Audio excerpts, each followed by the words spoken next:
ডিভোর্সের মামলা চলছিল সুপ্রিম কোর্টে, আর সেখানেই 12 কোটি টাকা দাবি করে বসলেন স্ত্রী। শুনে সুপ্রিম কোর্টের প্রধান বিচারপতি বলছেন, বিবাহ বিচ্ছেদের পর শিক্ষিত মেয়েদের জীবন ধারণের জন্য উপার্জন করা দরকার। কিন্তু মহিলা কি দাবি করেছিলেন? সেখানে স্বামীর কাছে BMW গাড়ি, একটি বিলাসবহুল বাড়ি, সঙ্গে 12 কোটি টাকা দাবি করে বসেছেন স্ত্রী। জোরজার মুলুক তাঁর নাকি?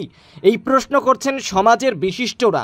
স্বামীর কাছ থেকে খোরপোশ চাওয়া উচিত নয়, নিজের রোজগার করে খান। সুপ্রিম কোর্টের বিচারপতি এই কথা বলে বসলেন। এই ঘটনা মুম্বাইয়ের। নিম্ন আদালতের দ্বারস্থ হন স্বামী। বিয়ের 18 মাসের মধ্যেই সিদ্ধান্ত নেন বিবাহ বিচ্ছেদের। সেই অনুযায়ী নিম্ন আদালতে মামলা হয়, কিন্তু নিষ্পত্তি না হওয়াতে উচ্চ আদালতের দ্বারস্থ হয়। আর সেখানে গিয়েই মহিলা দাবি করেন তার একটা বিলাসবহুল গাড়ি লাগবে, বিলাসবহুল বাড়ি লাগবে, তার পাশাপাশি নগদ 12 কোটি টাকা লাগবে। তিনি দাবি করছেন তার স্বামী বড়লোক, তার স্বামীর অনেক টাকা পয়সা আছে, অনেক সম্পত্তি আছে। তার স্বামী ইচ্ছাকৃতভাবে বিবাহ বিচ্ছেদের মামলা করেছে, মহিলার এই দাবি।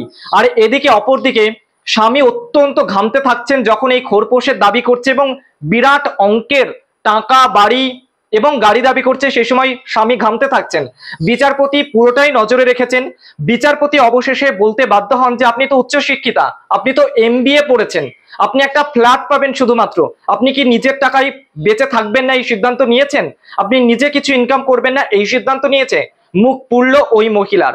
খোরপোশ যে অঙ্কের দাবি করেছেন, সেই খোরপোশটা কোনো মতেই দাবি করা উচিত নয়। সমাজের বিশিষ্ট জনেরাও এই বিষয়ে সরব হয়েছেন, নিন্দায় সরব হয়েছে ওই মহিলার বিরুদ্ধে।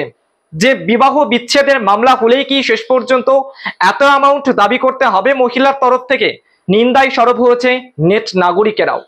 ফ্ল্যাট ছাড়া আর আপনি কিছুই পাবেন না, আদালত একেবারে স্পষ্ট করে জানিয়ে দিয়েছেন মহিলাকে। পাশাপাশি এই মামলার শুনানি শেষ হয়েছে, রায়দান স্থগিত।